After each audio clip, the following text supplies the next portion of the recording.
Under no circumstances may you degrade yourself in order to feel safe. This may seem like a simple statement. However, it's not. When you leave the trust that is available to you, it is actually an act of illness. You make yourself ill. Focus on hope is work. It is easier to allow yourself to be pushed around by despair and confusion. The forces that pull you into sickness must be fought. They must be fought with joy, with hope, with your active effort to invest your attention in what makes life work well. This is not punishment. It is an active investment in love. And when you make it, the world helps you more. This may seem unfair. However, it's not. What we are doing together here matters. Matter is density. Density is present. The presence of dissonance within what we are creating is all around you. It isn't punishment. It isn't unfair. It is work. This process leads into great joy. Please understand that from within a perspective that does not fully trust existence beyond this lifetime, tragedy is one of the only possible interpretations of many events. It is terrifying to perceive the end of this with a void. Avoiding the truth does not bring solace. You are faced with a challenge. The dissolution of the lie that prevents you from remembering the truth is an active pacifier. It prevents you from facing a great range of difficulty, a great range of pain. The confusion that emerges when you begin to remember is extreme, and so it's understandable that you face the pressure to avoid it. However, it's no longer worth it.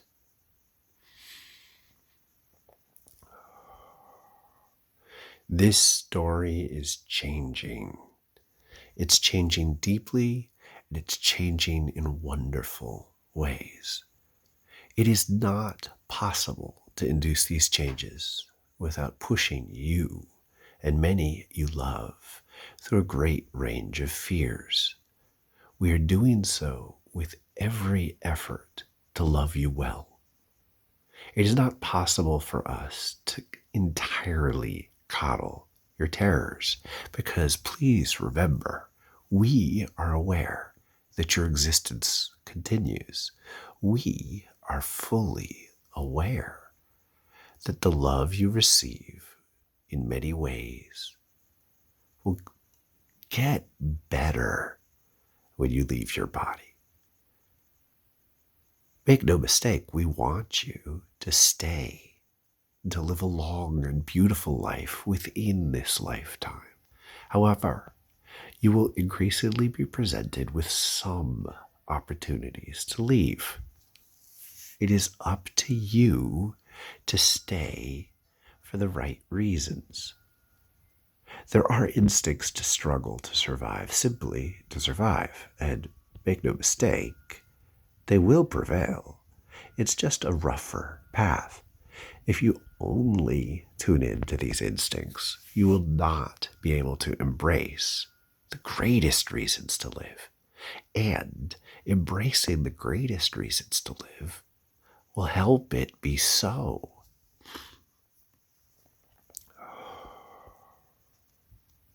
One of the fundamental reasons to stay is that this story is going to get much better. Now, please understand that the range of difficulties that human beings have been focused upon is almost entirely going to change. The mere possibility to hate each other on a regular basis as a foundation for interpersonal and intercultural dynamics is dissolving. It will increasingly be impossible to interpret reality fundamentally through the lens of categories. The categories that you are in based on rather arbitrary measures will no longer be the foundation for interpersonal and intercultural interactions. As a result of this transcendence, the major forces that magnetically push and pull you are shifting, and this shift is an object of remarkable joy. It is no small matter that the transcendence of polarity enables a wide range of joy. Polarization is a permanent part of life as you have known it. Unbeknownst to you, in many ways, multiple ranges of dependencies are created between forces that, on the surface, don't like each other. They push against each other, and yet they are indelibly connected. This difficulty is ever present when people identify as something, some category, and something that they are not. This connection is constant. Thus, by saying, no, I'm not that, no, I'm not that, no, I'm not that, you are constantly aware of that. It is constantly a part of your life. The basic dynamic enables individuals and cultures to gather a range of energy and fling it at the other. This dynamic is not pleasant. However, it is essential when people are not evolved to the point where they can contend with a wide range of their own energy. As a result, you are essentially producing garbage and then flinging it at others who also produce garbage and fling it at you. It is, by many measures, phenomenally wasteful. However, when you have not evolved to the point where you can contend with the actual reasons, the many fundamental factors involved in this energetic garbage, it's necessary to produce mechanisms that dissolve it. And it's wasteful. Both of these things have been true for an extensive period of time. It's been worth it because it's enabled human beings and cultures to grow. Now you are essentially growing with a wide range of waste. As I've mentioned, the earth desires to waste nothing.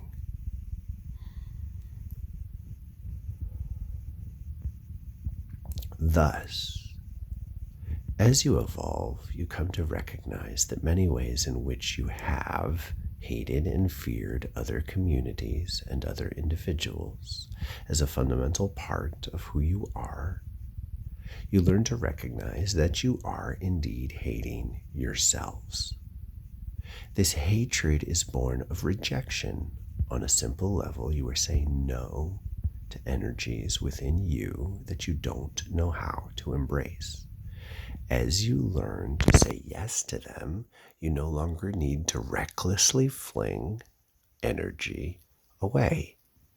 When you begin to transcend this dynamic, you become more free. It is terrifying. The freedom of movement within your mind is terrifying. You no longer experience a regular, daily, constant. The constancy of a dynamic of fear that flings fear against another source that either flings something at you or remains still in a manner that dissolves it or absorbs it. Notice the three different dynamics I've just introduced you to. They all matter. These dynamics enable individuals to remain small, essentially asleep. Now imagine the range of energies within yourself that you could digest in this manner. It's actually extensive. And when you look into it, you begin to identify energies that ultimately lead to your own empowerment. When someone hates themselves for making what they perceive to be a mistake, and they consistently, for years, take the energy of this interpretation of their reality and fling it away, they continue to live with less power. So in every way, you begin to look within the dynamics that you live and identify the manner in which you are wasting. Get into it, change it, and begin to live with this power as a part of yourself. Ultimately, after several layers of this work, you come unavoidably to a stark change that equates with awakening. Now, forgive me, but it isn't always as simple as one transition.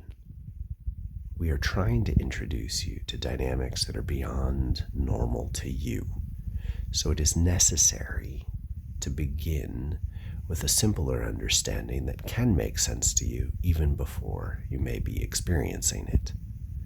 By creating a relatively useful interpretation of this experience, people can begin to prepare themselves. However, when you truly begin to embrace this dynamic, it involves a far wider range of changes. It may happen starkly, it may happen in bursts. You may gracefully transition into an awareness. You may fall, you may crash. It is my intention to support you in a manner that makes this as graceful and loving as possible.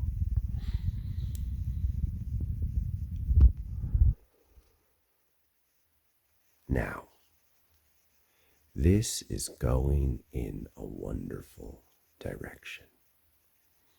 Human beings, as a mass, are being challenged to transcend these dynamics.